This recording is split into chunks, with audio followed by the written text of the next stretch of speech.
मोदी सरकार बोलते थे कि बेटी बचाओ बेटी पढ़ाओ, लेकिन देश में आज बेटियों के साथ रेप हो रहा है और उनके कानों तक जूं नहीं लग रहा है। एक तो बलात्कार वो हुआ जो उस बच्ची के साथ हुआ, उसके बाद न्याय के साथ बलात्कार हो रहा। वो हाथरस की बेटी नहीं, पूरे देश की बेटी थी।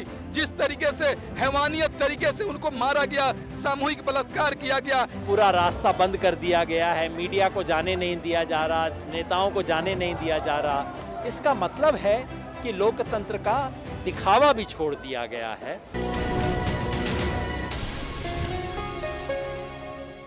देखिए यूपी में हाथरस में मनीषा के साथ बलात्कार हुआ, उसकी हड्डियां तोड़ी गई और जीभ काट दिया गया। अभी तक उसके साथ न्याय नहीं हुआ और आज भी उसके परिवार वालों के साथ टॉर्चर किया जा रहा है। गांव में पुलिस की चौकी बना दी गई है, गांव में पुलिस लगा दिए गए हैं और उनके परिवार वालों को टॉर्चर किया जा रहा है। ये कौन सा न्याय है? और जब राहुल गांधी, प्रियंका गांधी और तमाम देश की मीडिया जा रही है मिलने के लिए, तो उनको मिलने नहीं दिया जा रहा है। यह समझिए कि संविधान पे हमला किया जाए, लोकतंत्र पे हमला किया जा रहा है। मोदी सरकार बोलते थे कि बेटी बचाओ बेटी पढ़ाओ, लेकिन देश में आज बेटियों के साथ रेप हो रहा है और उनके कानों तक जूं नहीं लग रहा है। अरे नरेंद्र मोदी जी, कौन सा गांजा पीकर सो गए हैं? आपको इन मनीषा के साथ न्याय करना होगा। अगर न्याय नहीं करते होंगे तब तक हमारी लड़ाई जारी रहेगी। और दुर्भाग्य इस बात का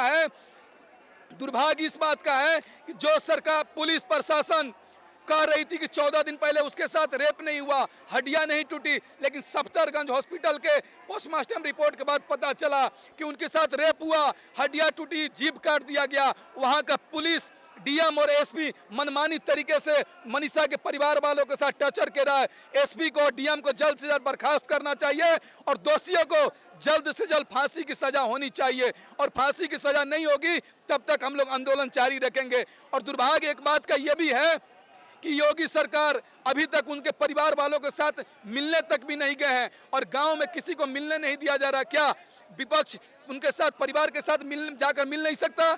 उनके दुख में साथ खड़ा नहीं हो सकता? लेकिन ये लोग गलत तरीके से लोकतंत्र को खत्म करना चाहते हैं और शासन प्रशासन के तहत उन चीज़ों को, जो भी मनीषा के पक्ष में आवाज़ उठ रही है, उसको दबाने का काम किया जा रहा है। अंग्रेज भी आंदोलनकारी को दबाते थे, लेकिन देश के हम लोग ने दबा नहीं, अंग्रेज को भगा दिया। उसी तरीके से मोदी जी, योगी जी, जितना दबाओगे हम लोग उतना उठेंगे। और जब तक हमारी बहन मनीषा के साथ न्याय नहीं होगा तब तक हम लोग धरना, प्रदर्शन, आंदोलन करते रहेंगे, क्योंकि वो हाथरस की बेटी नहीं, पूरे देश की बेटी थी। जिस तरीके से हैवानियत तरीके से उनको मारा गया, सामूहिक बलात्कार किया गया, ये बताइए देश के साथ शर्मनाक वाली बात है। और मोदी जी को और योगी जी, आपके अंदर थोड़ा सा भी नैतिकता है तो आपको इस्तीफा दे देना चाहिए नैतिकता के आधार पर।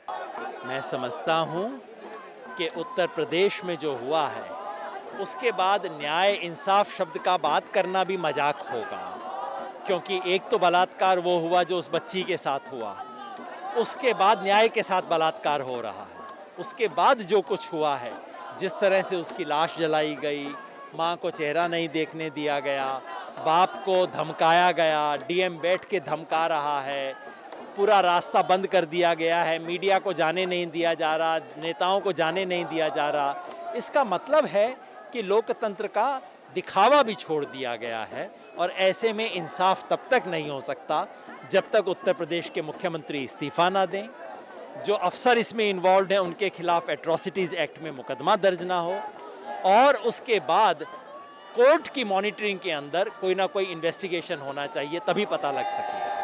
लेकिन उत्तर प्रदेश के मुख्यमंत्री जो है योगी आदित्यनाथ के, जो है डीएम जो हाथरस के हैं, वो परिवार को धमका रहे हैं। मैंने वही कहा ना, एक तो बलात्कार वो हुआ था और उसके बाद अब न्याय व्यवस्था के साथ बलात्कार और हो रहा है। जहाँ पर बात जो है न्याय व्यवस्था और कानून की हो रही है, देखा आपने कि दिल्ली के राइट्स में जो है आपका भी पुलिस ने चार्जशीट में नाम जोड़ दिया है। ये तो हमेशा होगा ही। मुझे गर्व है कि मैंने उस असंवैधानिक कानून के खिलाफ अपनी बात को रखा।